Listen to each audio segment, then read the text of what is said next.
Assalamualaikum warahmatullahi wabarakatuh. Bismillahirrahmanirrahim. Allahumma sholli ala sayyidina Muhammadin wa ala alihi wa sahbihi ajma'in, amma ba'du.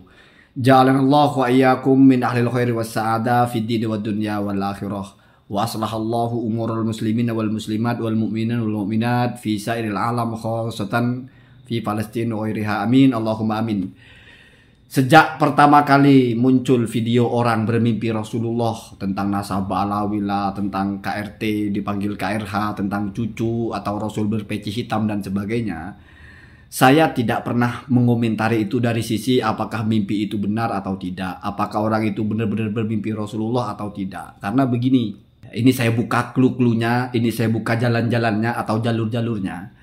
Kalau kita pakai teorinya Ibnu Sirin dulu ya, seseorang yang muktamad sebagai pentakwil mimpi, ulama yang memang ahli dalam masalah permimpian ya.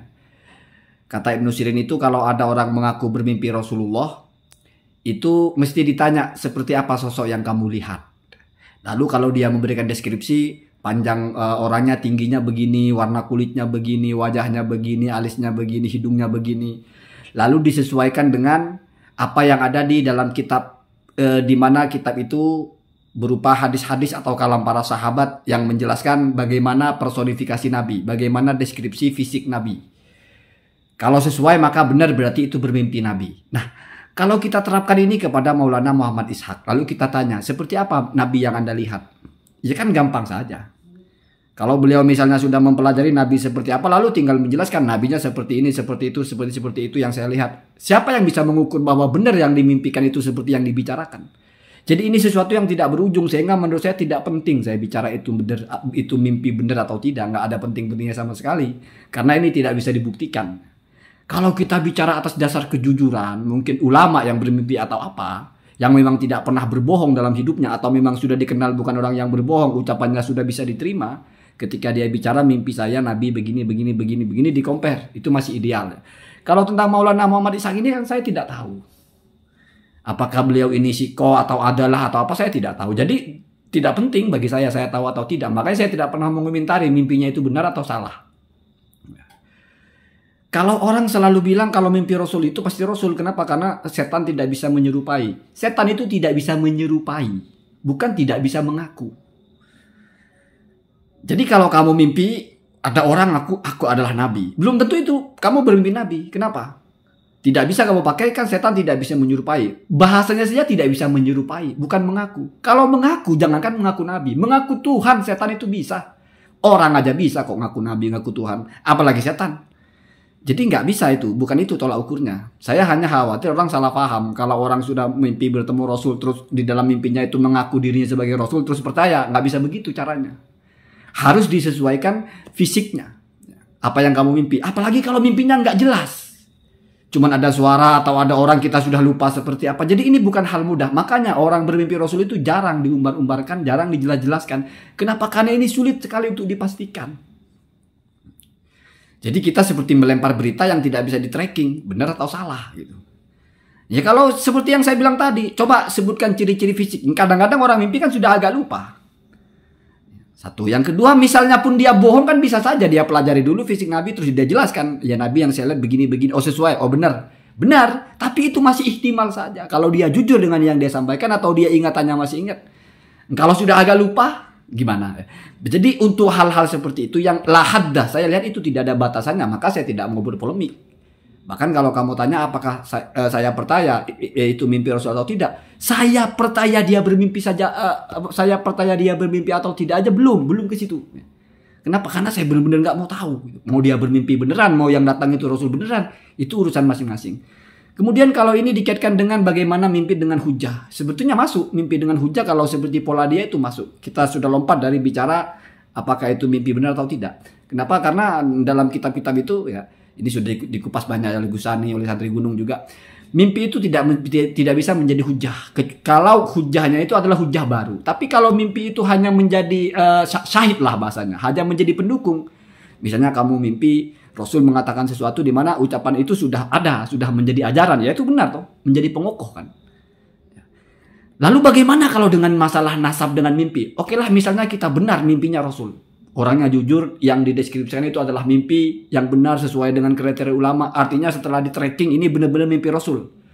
Lalu ucapannya Rasul membatalkan nasab Ba'alawi. Satu, Ba'alawi itu nasab batal atau tidak ini masuk kepada perkara syariat. Kenapa? Karena ibtol nasab atau to'on fin nasab itu masuk kepada sesuatu yang dilarang dalam agama. Membatalkan nasab itu kalau tidak sesuai dengan keilmuan namanya to'no fil ansab. Itu dilarang oleh Nabi. Berarti masuk cakupan syariat. Termasuk manhiat, apa-apa yang dilarang. Bahkan keras sekali ya. Jadi dilarang berbangga-bangga dengan nasab, dilarang intisab palsu, dilarang juga membatalkan nasab orang. Membatalkan nasab orang itu kan ya tidak usah bicara terlalu luas.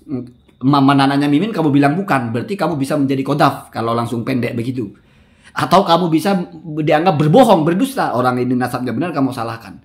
Maka pertanyaannya adalah, apakah mengibtol nasab Ba'alawi ini sesuai dengan syariat? Nah, ini berarti kan masih diperdebatkan lagi. Kalau kata Ki Haji Madudin ya mestinya iya. Tidak mungkin Ki Haji Madudin itu berpendapat sesuatu yang menentang dengan syariat.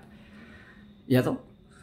Jadi masuk saja sebetulnya. Menurut Ki Haji Madudin batal nasabnya. Sudah ditelaah dari kitab. Artinya ini sudah muatannya sudah syariat. Sudah dicari pengkajiannya bagaimana dari fikih, bagaimana dari kitab nasab, dari sejarah. Lalu dinyatakan batal. Sudah masuk kepada... Kalau dalam hadis itu kan tidak boleh mentoon nasab orang, kan ada keterangannya illa bi ilmin. Kalau dengan ilmu maka justru harus untuk menyelamatkan nasab Nabi biar tidak ada yang menyusup, biar tidak ada yang memalsukan diri atas nama Nabi, menyelamatkan orang agar tidak terjebak kepada berdusta atas nama Nabi. Kenapa? Karena intisab kepada Nabi kalau tidak asli itu kan dusta namanya. Berdustanya kepada Nabi lagi. Lebih parah daripada intisab kepada mukidi. Ya. Kalau misalnya ini dianggap memang batal nasab Ba'alawi, berarti mimpi itu kan menguatkan saja. Bukan hujah tapi menguatkan. Ya, itu kalau bicara lebih jauh. Cuma pijakan pertamanya lagi yaitu apakah itu mimpi Rasul atau tidak, saya sudah tidak mau tahu. Yang kedua, kalau bagi saya nasab Ba'alawi itu sah. Kalau bagi yang tidak sah ya silahkan. Kan begitu ya. Jadi saya tidak mau bicara masalah itu ya. Tidak mau bicara mimpi itu bagaimana. Lah silahkan ya. Orang buat konten, orang mau bahala atau apa. Cuma kalau bicara mau bahalanya, ini kan pengetahuan dasar. Masalah Habib Rizik bermubahalah salah ya salah siapapun. Enggak lalu karena Habib Rizik bermubahalah lalu benar. Enggak. Kalau mubahalahnya tidak sesuai dengan pakemnya ya, tidak sesuai dengan standarnya tidak bisa. Mubahalah itu mula'anah. Dua pihak berseteru tentang satu hal, pembuktiannya mentok dan itu adalah hal-hal yang urusan agama. Ya. Bukan personal sebetulnya. Kalau orang dituduh mencuri terus bermubahalah, enggak ada begitu ya. Biasanya orang dituduh itu kalau yang menuduh tidak punya bukti nanti disumpah. Ya sumpah saja, enggak pakai mubahalah begitu ya. Sumpah saya tidak mencuri begitu saja ya. Atau ada orang mengklaim tanpa bukti, yang diklaim ini ya bisa membantah dengan sumpah nggak pakai mubahalah ya. Dituduh mencuri, dituduh chat mesum atau apa, mestinya bukan mubahalah sebetulnya ya, wallahu alam ya. Tetapi kalau misalnya itu Habib Rizik mubahalah ya keliru ya. Keliru dan benar itu ada pakemnya, ada aturannya. Nggak ada urusan siapa yang melakukan, kalau salah. Itu namanya kalau bahasanya Syekh Ali Juma itu kulun tahta sultani asy-syariah. Keturunan Rasulullah itu mulia, iya. Tapi tidak lalu punya hak untuk keluar dari aturan syariat. Tidak lalu sholatnya cuma 3 waktu. Atau tidak lalu duhurnya cuma 3 rakaat ya. Tidak bisa begitu ya. Apa-apa yang sudah muttafaq sebagai dilarang. Kecuali kalau misalnya mukhtalaf. Ada yang bilang dilarang, ada yang bilang tidak. Itu lain ya. Lain ya. Jadi dalam fikih itu ada yang mujma' sudah dilarang, ada yang tidak mujma'. Ya kalau yang tidak mujma' berarti dia ikut yang boleh.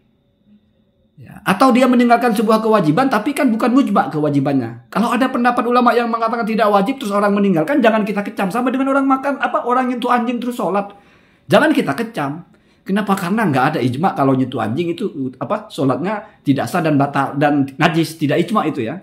Tidak ijma' itu namanya mukhtalaf, maka tidak boleh diingkari. Jadi begitu ya. Jadi kalau masalah mimpi itu sebetulnya kalau sudah bisa dipastikan benar itu mimpi Rasul, benar ucapannya begitu. Bagi orang yang menyatakan bahwa secara syariat batal nasabnya Ba'alawi ini. Kenapa? Karena dalam bab nasab pun ada yusbatu syar'an. Sah secara syariat. Ya. Itu bukan hanya nasab orang tua ke anak. Ada di dalam fikih itu ahadun ilal qabilah, intisabi ahadin ilal qabilah. Seseorang berasal dari satu kabilah. Sama. Itu juga dibahas dalam fikih ya. Jadi memang fikih itu babnya kan munakahat, nasab, biar kamu tahu ini muhrim apa bukan. Ini boleh dinikahi atau bukan. Ini kamu batal wudu atau tidak, atau masalah warisan ini siapa statusnya, dapat berapa jatahnya, kan begitu, itu kan fardu ain. Tapi ada juga nasab kepada kabilah, apalagi sebagai asraf ya. Nasab kepada syaraf itu juga sesuatu yang dikaji oleh syariat. Artinya ada pakem-pakemnya bagaimana orang ini sah statusnya sebagai syarif, bagaimana tidak sah. Ya. Sehingga kalau bicara isbat dan batal nasab dalam syariat, dalam asraf itu masuk kepada bab syariat. Ketika ada mimpi tentang Rasulullah dan itu bicara tentang di pilihan ini apakah masuk kepada ibtol, apakah masuk kepada isbat, masuk kepada bab syariat. Apakah bertentangan? Ya bagi yang mengatakan sah secara syariat bertentangan. Bagi yang mengatakan batal tidak bertentangan. Jadi begitu ya. Assalamualaikum warahmatullahi wabarakatuh.